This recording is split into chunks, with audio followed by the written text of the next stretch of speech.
Welcome back, Taryn. Thank you. Don't know about expert, probably highly amateur commentator who's highly animated and amateur. That's it.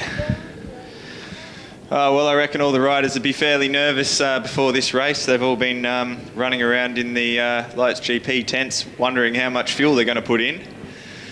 Hopefully we don't get any red flags for a restart, and hopefully no one's running out of fuel out there.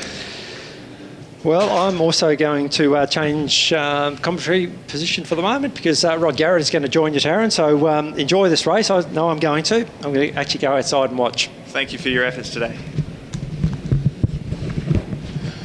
Yeah, thanks, Chris. Nice to be back up here. How are you feeling, Taryn? Yeah, pretty good. Pretty good at the moment. Who do you reckon is going to... what are your top three positions for the 20-lapper today? Well, obviously, I'm going to go with Liam Waters for the win. Yep. He's been the faster rider all weekend.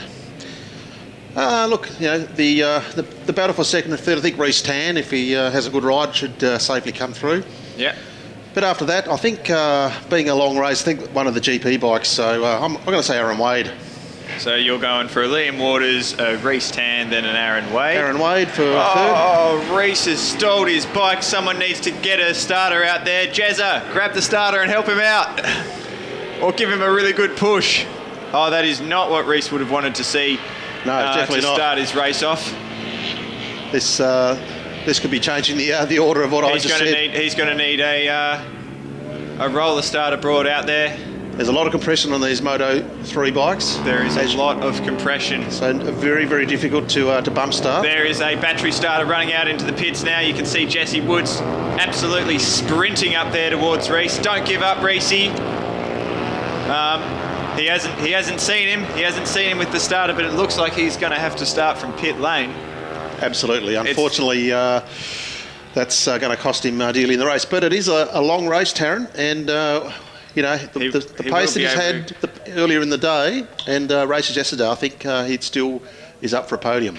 Well, I'm glad you decided on your race order first, actually, because I'm going to say Liam Waters is going to win, then Aaron Wade. I would have had you on the podium 10. Too if you hadn't have had an unfortunate incident yesterday. Well, there's always next year. That there is. And how is the shoulder feeling? The shoulder feels good. It's actually doesn't really hurt at all. It's just a big lump out the top. Yeah, I've done a similar thing before. So are they talking surgery or you don't know at this stage? I don't know. They were too busy. Some rider in the toy one ran into some people last night, so it was pretty hectic. They said go home and we'll give you a ring in a couple of days. Yeah, usually with those sort of injuries, you need to have a bit of swelling go down before they can make the right call on it. So. Yep. Anyway, we're in the starter's hands. So Reece Tan is starting from pit lane. He looks like he's got his bike running and is all good. Liam Waters in first place. Obviously, we're missing second and third places. Which is you and Reece Tan starting from pit lane. Me and Reece Tan. We've seen we're in the starter's hands. Look at the red light on the bridge. And we're away. Liam looks like he's got a good start already. Also a good start there from Dane Griggs on the KTM 390. He's been starting strong all through the races in the last couple of days. Absolutely horrid start from Mark de Jong, but he's quickly reeling him back in coming into turn 2. He looks like he's got some pace. Yes, Mark certainly does ride that bike very well considering he's a larger than average man. And a Moto 3 bike looks fairly small under him, but he does do a great job on it. So Liam Waters has already stretched out a lead, and it looks like Aaron Wade has just come up into second place through suckers. Actually, I'm not sure if that is Aaron Wade. It's a bit hard to see from here. Yeah, it's a little bit hard to see. Chris does have his binoculars up here, but we'll leave that for him when he comes back. And Liam Waters there showing a clean set of heels down the back straight. Good speed in a straight line. It does look like Aaron Wade. It is. So just coming across the line, we'll be able to tell you that Liam Waters has done a 103, followed by Aaron Wade doing a 107, and then Brody Curtis he's the also first. doing a 107. And Brody Curtis is he's the first of those riders on a production four-stroke bike. And we've seen over the last couple of days he's been riding it very well, very competitive. Looks like Mark de Jong is all over Dane Griggs at the moment. We're going to have to see if he can get past at some stage. he's going to want to get past early so that he can get himself up into potential podium contention. Yes, that's right. We have seen, watching over the last couple of days, Dane Griggs is riding that KTM 390 extremely well. It's showing good speed for the type of motorcycle it is. I think he's done a bit of work to that thing, because if it was stock, I don't think he'd be anywhere close to... I'm sure you've seen it on track many times, where he is Taryn, at the moment. so And it is very, very hard to get past. Mark is going to have his work cut out for him. Liam Waters coming across the line has just banged out a 59.2, with Aaron Wade closely following him at a 101.4. So he's got a bit of work to do to catch up. Mark de Jong there doing his best, Taryn, to get right down under the screen. It can't be easy for Mark to get down under the screen of a Moto3 bike. And Reece Tan looks like he's absolutely flying, and I think he'll be catching Mark towards the end of this lap. Yeah, he's looking very good there. Just coming down through the bottom of the S's, rounding out the bottom of the hill. So Reece Tan has made good progress through the field from starting from the end of pit lane.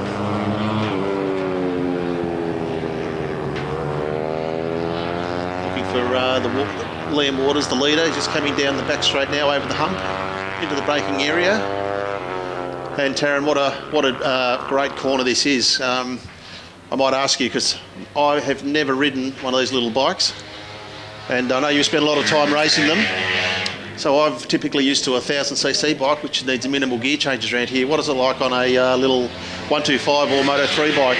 Well, you normally enter in there, I go in second gear, and then you click in full throttle all the way up to fifth, all the way around there. And whereabouts? So you're grabbing fifth gear before the start-finish line? Probably you get fifth just before the start-finish line, I'd say, and then you just bang it one down into fourth to hop into turn one. Okay, so that sounds like a lot of work on the gear change around here on a small bike. There are a hell of a lot of gear changes.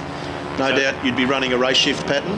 Yes, yeah, you would never fit your foot underneath to shift up a gear if you weren't. It would be extremely difficult with 4 gear changes around the sweeper there to find room to get a toe under the gear change. So, that's right. Yeah, sounds like a very busy lap. So sounds like you must make about 20 gear changes a lap around here. It is. I have counted them before, and it was somewhere around that number. Liam Waters hammering into turn one again. He's stretched himself out a massive lead now. Aaron Wade's coming in second. He's wanting to get a 59 something, so he's sitting at the minute ones at the moment, so he's really going to have to put in a big effort. Wow, look at Reece Tan there, Taryn. He's really picked up the pace, and he's almost on the back of Mark de Jong there, who's... Oh, he is. This is going to be a good battle between Reece, Mark and Dane Griggs then. When Reece comes through on Mark, he might be able to show him the way to get around Dane. Looks like so far Dane Griggs and Mark de Jong, there's been no change there, and the gap stayed the same for the past couple of laps. But Reece Tan, I think he won't have too much trouble dispatching both riders. I think Reece Tan's definitely got the pace to come through on them, and then whether or not he'll be able to catch Aaron Wade is... Yes, I think catching Aaron Wade's going to be tricky, but certainly Brodie Curtis on the production 400 Yamaha, that's probably going to be in his sights for a podium. Reece Tan is actually reeling out Aaron Wade in. Aaron is just going across the finish line now, and he's just got a 101.1, and Reece Tan is doing 1 minute 0.7, so he's slowly dragging in the lead, and you can see he's just got Mark, but Mark is coming up the inside of turn 2. Oh, he's bailed out. There's never one to back out of it, Mark de Jong. He does love an overtake up the inside there. One thing about Mark, he'll never die wondering when it comes to passing people. Yeah. And he's a big lad to get around too, so... He is. He used to say at the riders' briefing years ago, it's only club racing, so no sheep stations, and Mark loves a sheep station. We've all seen that out on the track. Oh, look, I can recall racing against Mark in 600s and Open many years ago, and I think he hit my knee around the sweeper on the inside, so that was fun. There we are. Reece Tan has just overtaken Dane Griggs down into the sweeper. Mark de Jong looks like he's holding fairly level with Dane, and Reece is going to start stretching out a gap this lap. You can see he's got his sights set ahead of him. And that was, I think Reece Tan No, Brody Curtis ahead of him. He just did his fastest lap, I think, on that last lap. So he may have a board out, I'm not sure, but telling him where he's at on track. So Brody Curtis just did a 1:01, and with Reece Tan behind him doing a minute 0.7. So it's definitely catching him, Taryn, but it's going to be, there's plenty of time still left. How many laps still to run? Looks like a fair few laps, around 14 to go. So, you know, there's a great chance here, the way Reece Tan's riding, that he may even be challenging for that second position. You can see at the bottom of the hill there, Michael Regan's bike is super bright. Looks awesome as he goes up the hill. You can see that fluoro orange front guard, and looks like he's chasing Daniel Briggs. And what's Michael riding?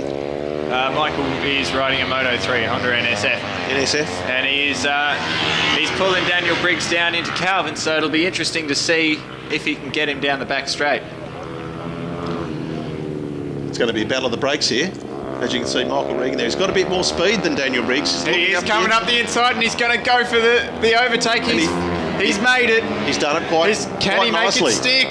He's made it stick. Done a great job. Go on the gas, Mikey. There he goes, first across the line in front of Daniel. Let's see if Daniel can try something up the inside of turn 2. Should point out, Daniel's on a production KTM 390, so very different motorcycle, but, you know, 2 different rider weights as well. So, yeah, very different styles of motorcycles.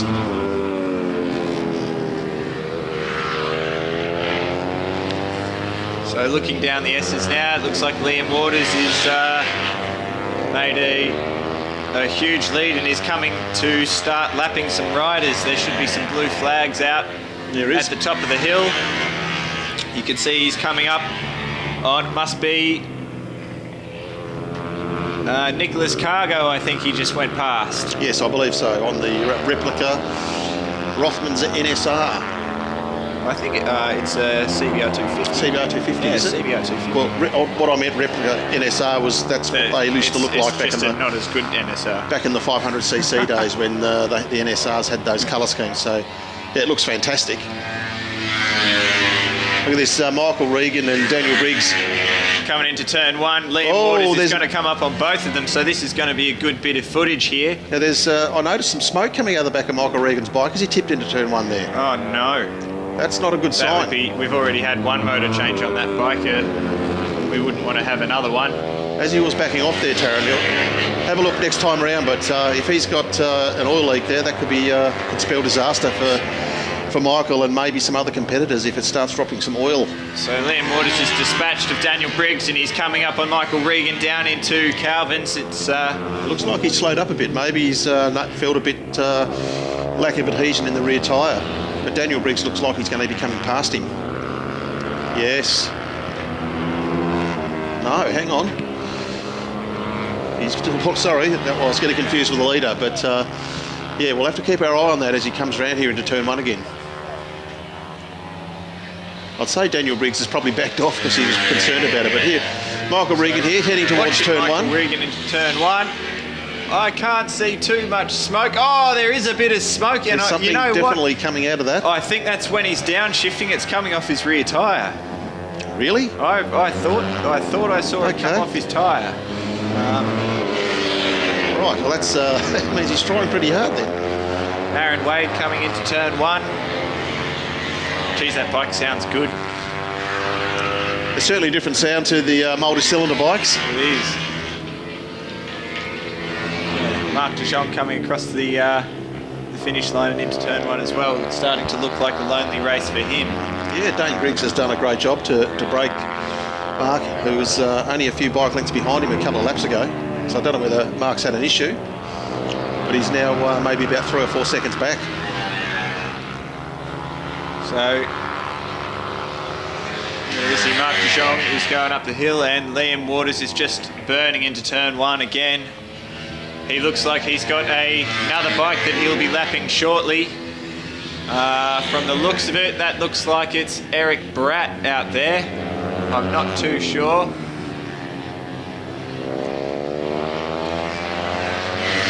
I noticed again Michael Regan's bike, there's more smoke off the bike through turn 2, so I wonder if it's his boots.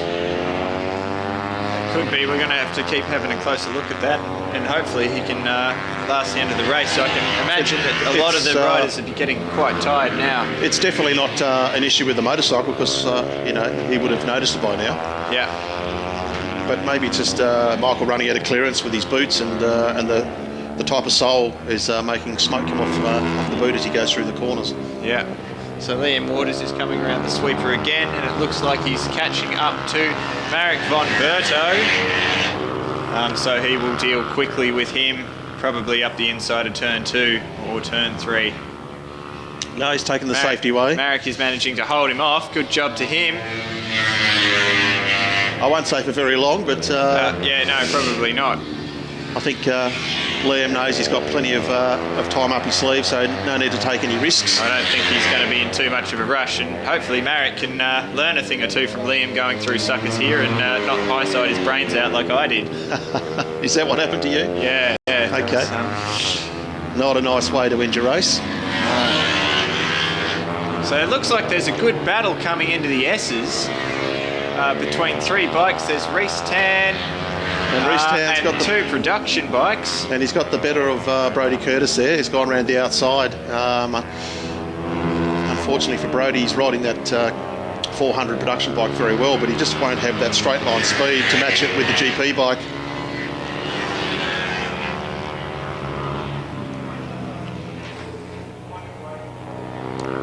Question is, will he catch Aaron Wade?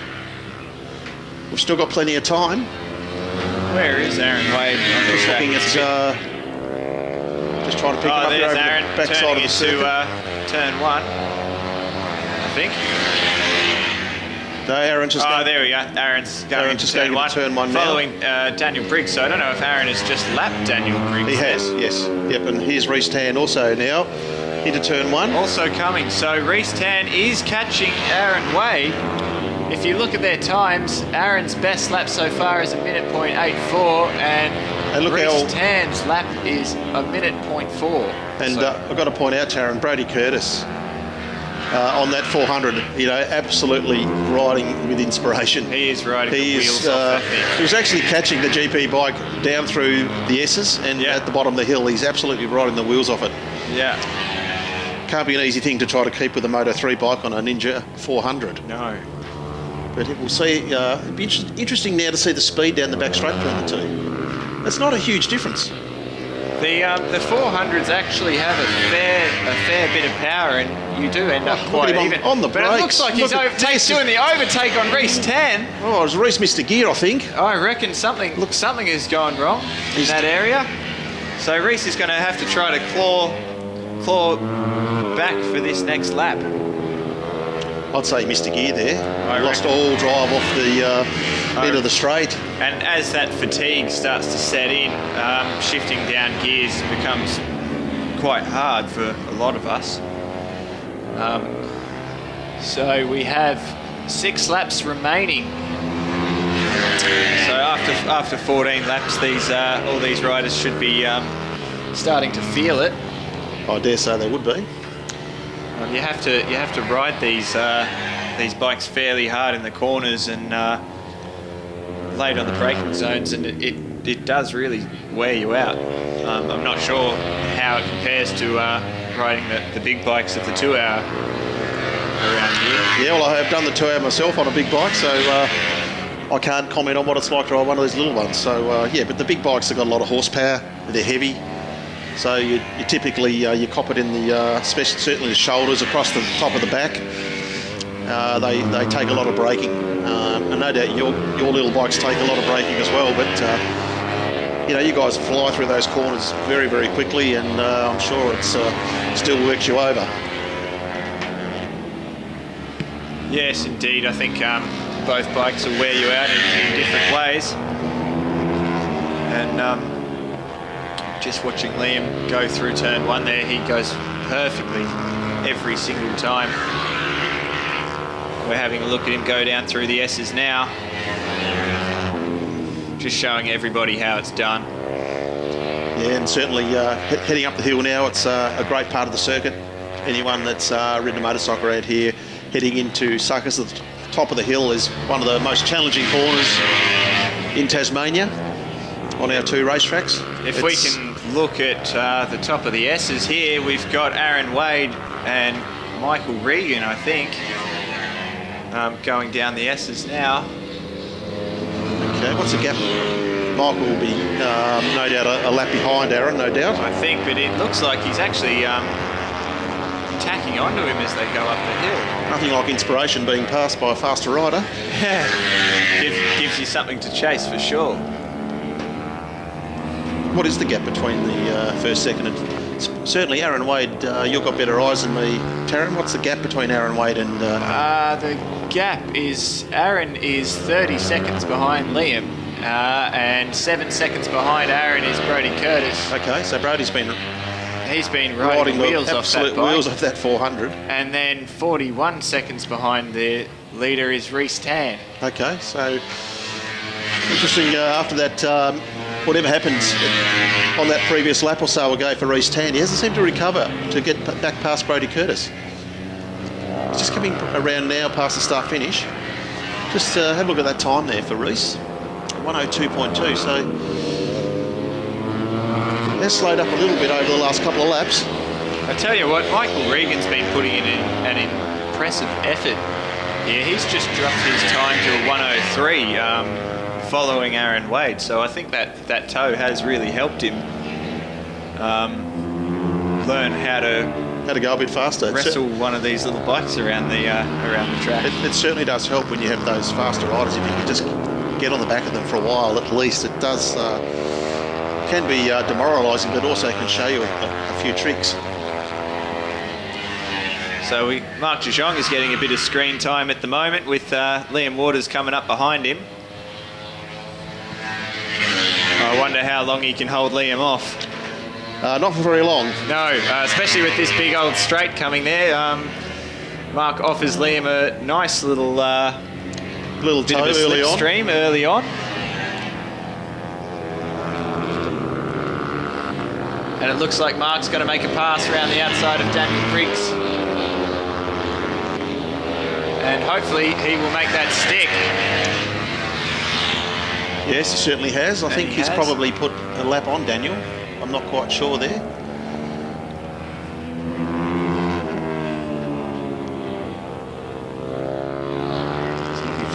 Just trying to pick up where second place is, Aaron Wade, and just want to check that progress of Brodie Curtis. Well, it looks like Aaron Wade is coming off the back straight and into the sweeper now. Yep. And it looks like he's also in the lap traffic. Yep, Brodie Curtis there, just passing Michael Regan, showing good speed around the sweeper here. Aaron Wade up the inside of turn 1. And it looks like he is going to be pulling in Marek in probably the next couple of laps. So not very good for Marek. He's got to pick up his game a bit. He's, well, there's something to talk about later on when no doubt you have a frothy. Yes, indeed. And we've got the checkered flag. Liam Waters is our winner. Geez, that 20 laps went quick. It did. I thought we still had about 4 to go. Wow. So, wow, great ride from Liam Waters. Kept it very clean out front. He's got a very, very sizable gap. It looks like Aaron Wade's going to comfortably come through for second. So we've got a few riders who are going to be a lap down, only a 19 lap lights. Okay. 19 lapper. Right. But Aaron is still on the lead lap. Yeah, Aaron Wade coming through now for second place. Second place to Aaron Wade. And Brodie Curtis. What a great ride on the production Ninja 400. Michael Regan just taking the checkered flag. And Reece Tan. Looks like Reece might have had a bit of a mechanical gremlin creep in after that little incident. He did do some good times. Both Aaron and Reece dropped into the minutes. He was coming through really strong through that middle part of the race, and then after that incident out there, maybe a gear change has come loose or something. Who would know? But he certainly lost a couple of seconds a lap after that. It is quite likely that something has rattled loose, as it always does. And, I remember a few years ago, I was riding my 125 and I wasn't the best at maintenance at the time, and I was probably on about lap 14 and suddenly I saw big bits of blue flying around and my front guard had fallen off. Right. Oh, it was an orange front guard actually. Orange front guard. Bits of orange started flying everywhere, and then a lap or two later, I think my foot peg come off, so I then couldn't shift many gears, but I thought, I can still get around, and then my radiator fell off and jammed my steering. And Wow. I think I made it to about lap 16, and that was it. How does a radiator fall off a race bike? Well, there's only one bolt holding it on. Okay, so, right. I guess being a GP bike, they're very light and they're made for purely for racing.